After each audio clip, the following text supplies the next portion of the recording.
Quarta parte. De galardões, mas também a Bíblia fala acerca de coroas que nós vamos receber. Por exemplo, uma coroa incorruptível para os que obtiveram vitória sobre o velho homem. 1 Coríntios capítulo 9, versículo de número 25. Também fala de uma coroa de alegria para os ganhadores de almas. 1 Tessalonicenses capítulo 2, versículo de número 19. Uma coroa da vida para os que suportaram a provação. Tiago, capítulo de número 1, versículo de número 12. Uma coroa de justiça para os que amam a sua vinda. 2 Timóteo, capítulo 4, versículo de número 8. E uma coroa de glória para os que se dispuseram a apacentar o rebanho de Deus. Pedro vai dizer isso no capítulo 5, versículo 4 da sua primeira epístola. Essas passagens parecem revelar as áreas em que as recompensas serão concedidas. Em Apocalipse capítulo 4, versículo 10, aparecem os anciãos. Eles são vistos lançando suas coroas perante o trono com um ato de louvor e adoração.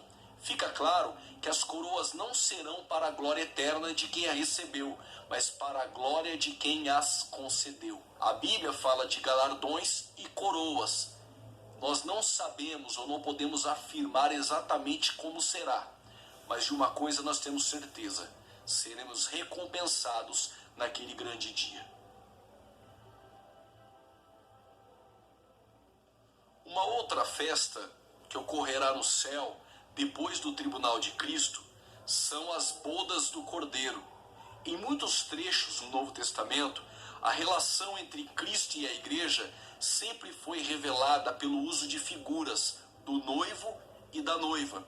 Por exemplo, em João capítulo 3, versículo de número 29, Romanos capítulo 7, versículo de número 4, Efésios, no seu capítulo de número 5, versículo de número 25 em diante, sempre a Bíblia nos traz essa relação da igreja como a noiva e Cristo como noivo. Onde será o local das bodas do Cordeiro? Nós já sabemos que será no céu. Quem são os participantes das bodas? A igreja triunfante. Será uma mesa posta, e nessa mesa nós teremos um lugar, e essa mesa estará sobre ela a ceia, a qual a igreja irá ceiar com Jesus Cristo, com o noivo. Mas o mais importante de observar é que nesta festa quem vai nos servir é o próprio Senhor Jesus Cristo. Que privilégio e que aprendizado! Aquele que queira ser o maior no reino de Deus, seja servo. E Jesus Cristo está nos esperando nessa mesa para receber a igreja, se assentar à mesa com Abraão, Isaque e Jacó, todos os justos de Adão, até o arrebatamento da igreja, e participar das bodas do Cordeiro. Temos um versículo maravilhoso que está em Apocalipse, capítulo de número 19. Regozijemo-nos e alegremo-nos e demo-lhes glória, porque vindas são as bodas do Cordeiro, e já sua esposa se aprontou, e foi-lhe dado que se vestisse de linho fino, puro, resplandecente, porque o linho fino são as justiças dos santos. E disse-me: bem-aventurados aqueles que são chamados à ceia das bodas do Cordeiro. E disse-me: estas são as verdadeiras palavras de Deus. Apocalipse capítulo de número 19, do versículo 7 ao versículo de número 9. A igreja então participa de duas festas: tribunal de Cristo, para ser recompensada com coroas e galardões, e as bodas do Cordeiro, para estar à mesa posta pelo Senhor Jesus e ser servida por Ele. Enquanto a igreja estiver em festa no céu, tribunal de Cristo e as bodas do Cordeiro, na terra começará um período chamado de grande tribulação. A igreja do Senhor ela é arrebatada e a terra começa um período tribulacional. Jeremias vai chamar este período de tribulação como a angústia de Jacó. O termo dia do Senhor também aparece em textos no período veterotestamentário, como por exemplo em Isaías capítulo 2, versículo de número 12, Joel capítulo de número 1, versículo de número 15, Sofonias capítulo de número 1, versículos 7 e 14, Zacarias capítulo 14, no versículo de número 1 em diante, também estará falando acerca deste período tribulacional. Quais são os povos que estarão neste período de tribulação? Qual o grupo que estará presente neste período? Lembrando que a igreja estará no céu, as nações e Israel estarão dentro do período tribulacional. O apóstolo Paulo vai chamar esse dia como o dia da ira. Além dessas expressões, as expressões aquele dia, o dia ou o grande dia aparecem mais de 75 vezes no Antigo Testamento. Isso evidencia sua importância nas escrituras proféticas. Este período de grande tribulação, ele já era comentado no período veterotestamentário pelos profetas e também no Novo Testamento pelo apóstolo Paulo. O período tribulacional é um período de 7 anos. Qual será o propósito de Deus em permitir 7 anos de tribulação na terra para Israel e também para as nações? Primeiro, é preparar Israel para a vinda do Messias. Segundo, converter os judeus para cumprir as alianças eternas. E terceiro, derramar os juízos sobre as nações descrentes. Lembrando, o período tribulacional é um período de 7 anos, com 2 grupos que estarão participando deste período: Israel e as nações. Qual a natureza da tribulação? Não existe maneira melhor de entender o conceito bíblico da tribulação do que deixar as escrituras falarem por si só. Jeremias, capítulo de número 30, versículo de número 7, diz: Ah, que é grande aquele dia, e não há outro semelhante. É tempo de angústia para Jacó. Ele, porém, será livre dela. Um outro texto importante acerca desses 7 anos de tribulação é Daniel capítulo 9, versículo de número 27. Ele fará firme aliança com muitos por 1 semana. Na metade da semana fará cessar o sacrifício e a oferta de manjares. Sobre a asa das abominações virá o assolador, até que a destruição que está determinada se derrame sobre ele. Também há um texto no Novo Testamento, Apocalipse, capítulo de número 3, versículo de número 10. Também eu te guardarei da hora da provação, que há de vir sobre o mundo inteiro, para experimentar os que habitam sobre a terra. Apocalipse, capítulo 3, versículo de número 10.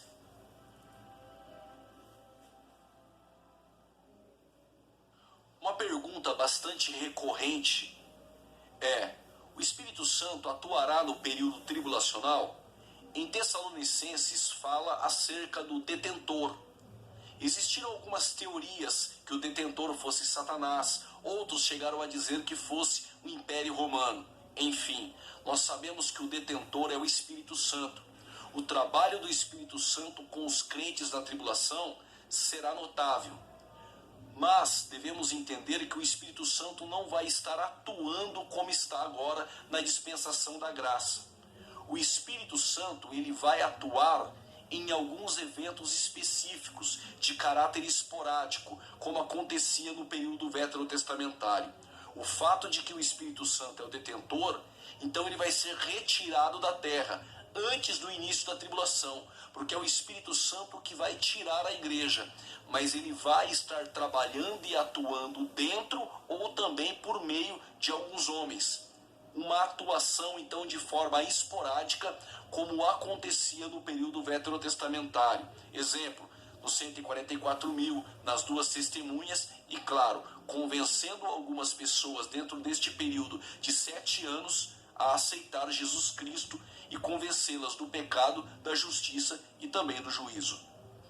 Uma pergunta feita: haverá salvação dentro deste período? Sim, haverá. Com a pregação dos 144.000 e o Espírito Santo convencendo o pecador do pecado, da justiça e do juízo. Claro que estes não poderão se marcar com o sinal da besta, o 666.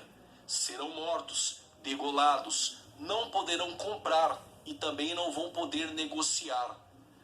Para alcançar a salvação dentro deste período, vão perder a vida, mas vão estar debaixo do altar, clamando por justiça. E quem são esses que estão clamando? São aqueles que vieram da grande tribulação. Então haverá salvação dentro deste período, para aqueles que não se marcarem com o sinal da besta e acreditarem no evangelho do reino pregado pelos 144 mil. Estes serão salvos dentro deste período, convencidos pelo Espírito Santo de Deus.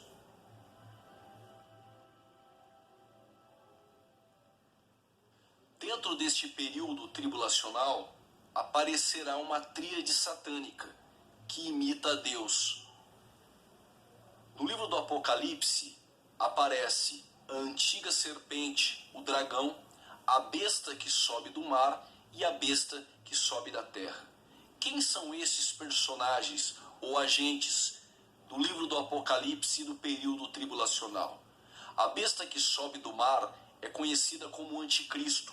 A palavra mar, Apocalipse capítulo 17, versículo de número 15, traz a palavra águas como povos. É uma besta que sobe do meio dos povos. Este é o Anticristo. A besta que sobe da terra é o falso profeta. E a antiga serpente, o dragão, é Satanás. Essa tríade satânica estará atuando dentro deste período. Vamos falar um pouco acerca do Anticristo. Apocalipse capítulo de número 13. Foi-lhe dado o poder para guerrear contra os santos e vencê-los. Foi-lhe dada autoridade sobre toda a tribo, povo, língua e nação. Todos os habitantes da terra adorarão a besta, a saber, todos aqueles que não tiveram seus nomes escritos no livro da vida do Cordeiro, que foi morto desde a fundação da criação do mundo. Apocalipse capítulo de número 13, do versículo de número 5 ao versículo de número 8. A palavra anticristo, ela aparece somente nas epístolas de João. É usada em 1 João capítulo 2, versículo 18 e versículo 22, capítulo 4, versículo de número 3 e segunda epístola de João, versículo de número 7. O anticristo ele surge no cenário mundial após o arrebatamento da igreja. Ele estabelecerá um poder econômico, político e religioso. Afinal, quem é o anticristo? Nós sabemos que não é um anjo, um demônio. Ele é um homem que vai receber poder de Satanás para poder atuar. E quando ele começar a atuar, ele vai trazer uma paz mundial e estabelecer o seu poder, como já disse, econômico, político e religioso. Ele aparece neste texto de Apocalipse como a besta que emerge do mar. Naturalmente, o anticristo será um homem comum, nascido de mulher, mas será revestido então de um poder satânico e terá uma capacidade demoníaca extraordinária, de modo que exercerá poderosa influência sobre a humanidade. Na Bíblia, ele é chamado de alguns nomes. Vamos analisar alguns. Em Daniel capítulo de número 7, versículo de número 8, ele é conhecido como chifre pequeno. Em Apocalipse, capítulo de número 13, a qual foi lido, ele aparece como a besta. Em 2 Tessalonicenses, capítulo 2, versículo de número 3, ele aparece como o homem do pecado, o filho da perdição. Daniel, capítulo de número 9, versículo 26 e 27, como o príncipe que há de vir e o assolador. Ele aparece em Daniel 8, 23, como o rei feroz, catadura. Daniel 11, 36, ele aparece como o rei voluntarioso. Tessalonicenses, capítulo 2, versículo de número 8, como o iníquo. Dentro deste período de tribulação, tem uma marca, a famosa marca da besta, o sinal 666. Já foi motivo de código de barra, já foi motivo de chip. Muitas especulações ocorrem acerca dessa marca. Afinal, que marca é essa 666? Vamos para o texto. Diz assim: e faz que a todos pequenos e grandes, ricos e pobres, livres e servos, lhe seja posto um sinal na sua mão direita ou nas suas testas, para que ninguém possa comprar ou vender, senão aquele que tiver o sinal, ou o nome da besta, ou o número do seu nome. Apocalipse capítulo 13, versículo 16 e 17. Nós não sabemos que sinal é esse. O que nós sabemos é que a palavra marca no grego significa caragma. No grego traz o sentido de uma marca real que penetra. A única coisa que nós podemos afirmar dentro de tantas especulações acerca do 666 é que será uma marca real, onde as pessoas com este sinal, com essa marca, vão poder comprar e também poder vender. Alguns eruditos escatológicos entendem que não terá, por exemplo, euro, real, será uma só moeda, tudo debaixo do poder político do anticristo, e que este é o único sinal para comprar e vender. Quem não se marcar com esse sinal, que são aqueles que vão ser salvos durante esse período tribulacional, sem este sinal não vão poder comprar e vender, serão mortos ou de fome ou degolados pelo próprio anticristo. Então o sinal 666, nós não temos a certeza do que vem a ser. Alguns sugeriram que o 666, o 6 é o número do homem, e que o 6 é o poder econômico, o outro 6 é político e o outro 6 religioso. Também não podemos afirmar. Claudionor de Andrade chegou a dizer: quando a Bíblia se cala, nós não precisamos ter voz.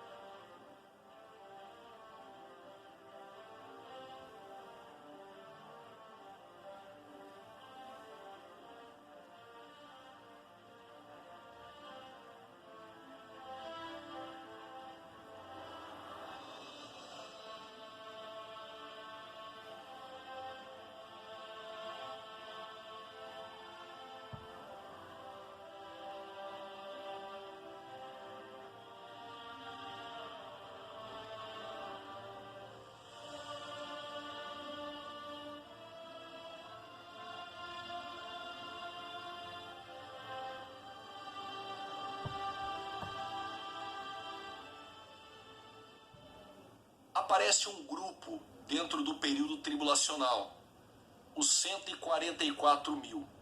Afinal, quem são estes 144 mil? Os testemunhas de Jeová durante a história disseram que eram eles, mas depois que os adeptos da seita cresceu e passou de 144 mil, eles tiveram que inventar uma outra teoria. Mas afinal de contas, quem são estes? O que eles vão fazer dentro deste período? Ao examinar as profecias do Antigo Testamento, notamos que Deus sempre teve um remanescente dentro da nação. Acredita-se que os 144 mil de Apocalipse 7,14 constituem parte especial do remanescente de Israel, separados por um ato soberano de Deus, para serem testemunhas especiais durante o período tribulacional. Diz a Bíblia que eles são selados e separados, judeus e literais quanto ao número, 12 mil de cada tribo. O porquê eles estão então separados, sendo judeus, e dentro deste período, como remanescentes, estes são os que vão pregar o evangelho do reino para as nações. E eles não se contaminaram com as mulheres. Esta parte, não se contaminaram com as mulheres, há também uma divergência. Uma vertente acredita que eles são celibatos, assim como apóstolo Paulo, que devido à missão dentro de um período de 7 anos, eles não vão ter tempo para cuidar das coisas de casa com a mulher, como disse Paulo aos Coríntios 7, e também da missão que é pregar o evangelho do reino. Uma outra vertente vai dizer que estas mulheres simbolizam dentro de um livro também simbólico, com algumas coisas literais, como mulheres no sentido de prostitutas, porque aparece a palavra contaminar. Estas mulheres seriam a idolatria. Eles não se prostraram e não se contaminaram com a idolatria do período tribulacional. Mas uma coisa nós sabemos, são literais, 12.000 de cada tribo, selados, judeus, e que vão pregar o evangelho do reino para a conversão de muitas pessoas dentro deste período. Estes são os 144.000.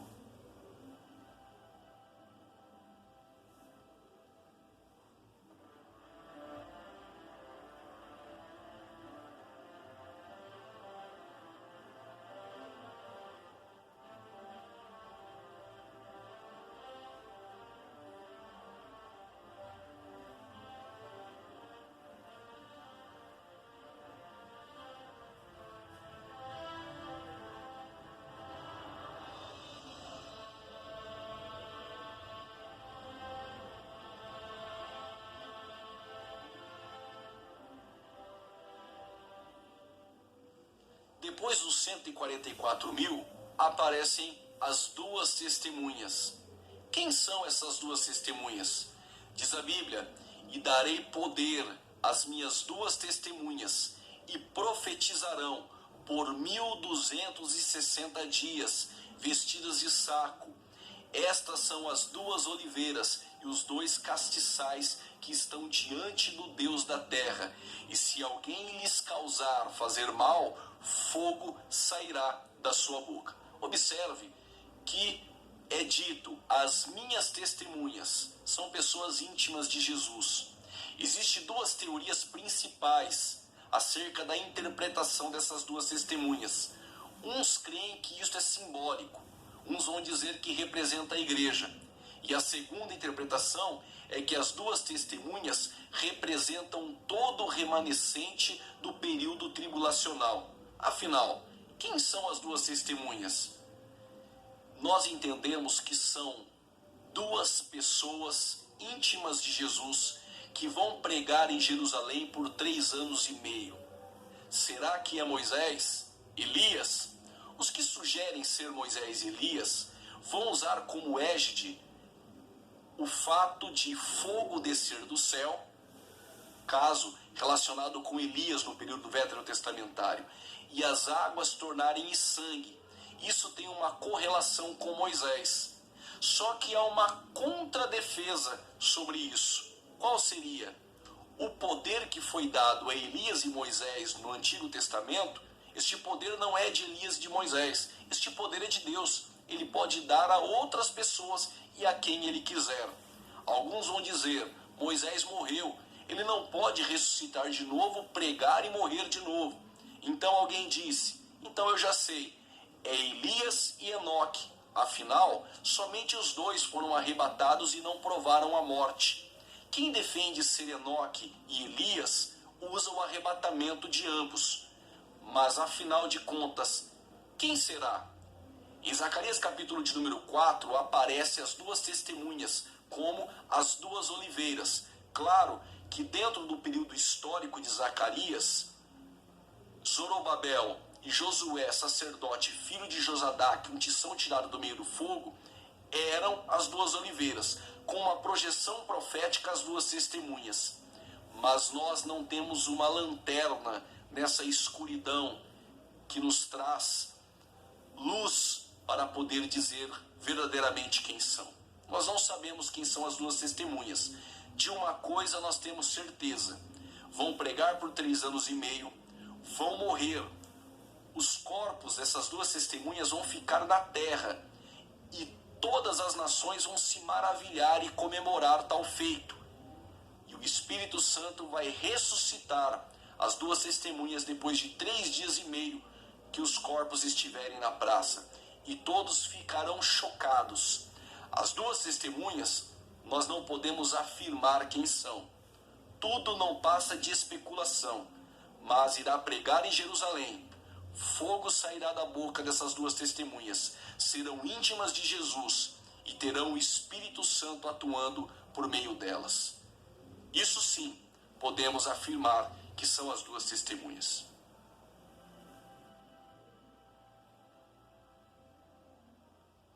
No período tribulacional de 7 anos, aparece os juízos de Deus, selos, trombetas e taças. Vamos comentar acerca dos selos. A cena da abertura do rolo selado com 7 selos pelo Filho de Deus é apresentado em Apocalipse capítulo 6. Aqui se encontra o início do desdobramento do plano de juízo de Deus. Quando o primeiro selo ele é quebrado, escuta-se uma voz de um querubim que diz: vem. É a voz de um dos querubins que convoca um instrumento de justiça divino. E no versículo de número 2, o primeiro selo representa as tentativas dos homens de estabelecer paz na terra. E quem é este que vai estabelecer essa paz? Nós já falamos acerca dele. É o anticristo, a besta que emerge do mar. Isso pode ser associado à aliança feita que o anticristo vai estabelecer com Israel e com toda a terra. O segundo selo representa a eliminação dessa paz da terra. Haverá guerra, porque este segundo selo vai tratar acerca do cavalo vermelho. O cavalo vermelho ele traz guerra às nações que não se renderam ao anticristo. Sendo assim, haverá uma guerra na terra para estabelecer essa paz e esse poder econômico, político e religioso pelo anticristo. O terceiro selo vem um cavalo preto. Este cavalo preto representa a fome resultante da guerra e da devastação que ocorrerá neste período. O quarto selo, quando ele é aberto, vem um cavalo amarelo. Este cavalo ele representa a morte, que segue no rastro o fracasso humano de estabelecer a paz e também doenças na terra. Quando é aberto o quinto selo, revela a morte dos santos de Deus.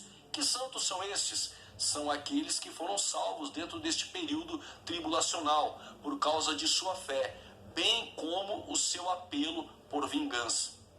O sexto selo, quando ele é aberto, ele vai do versículo 12 ao versículo de número 17, do capítulo de número 6 do Apocalipse.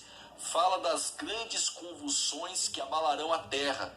Isso pode significar a condição em que toda a autoridade e o poder perde o seu controle sobre o homem. E reina então a anarquia. Quando acaba de ser revelado os 6 selos, é aberto o sétimo selo. E o sétimo selo, quando ele é aberto, vai desencadear agora as 7 trombetas.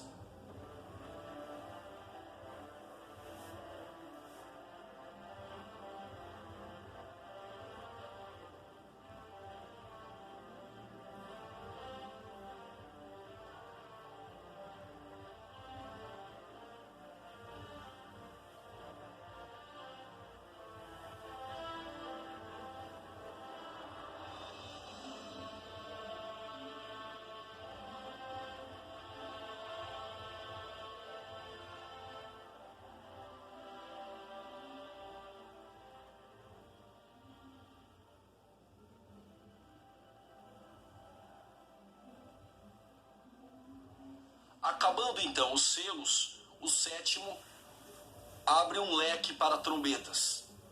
A segunda parte do plano divino é revelada pelo soar das 7 trombetas, que vai do Apocalipse capítulo de número 8 e também Apocalipse capítulo de número 11.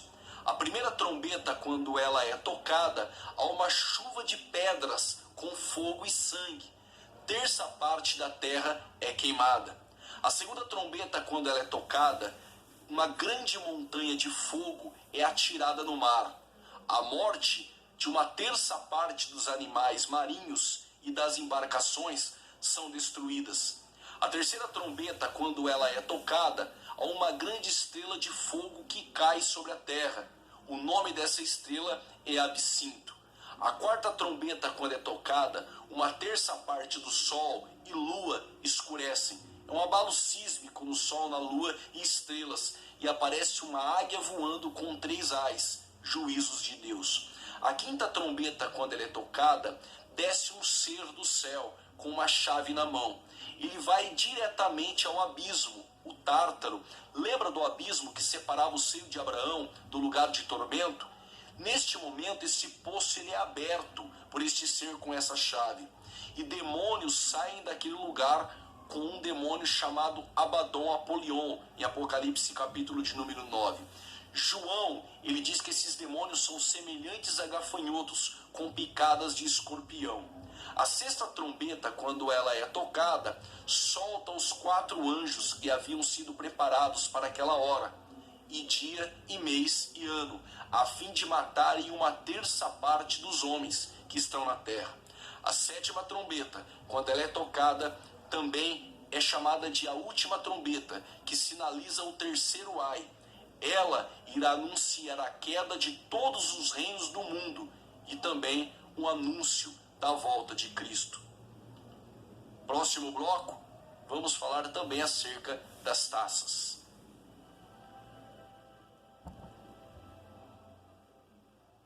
Falamos sobre selos.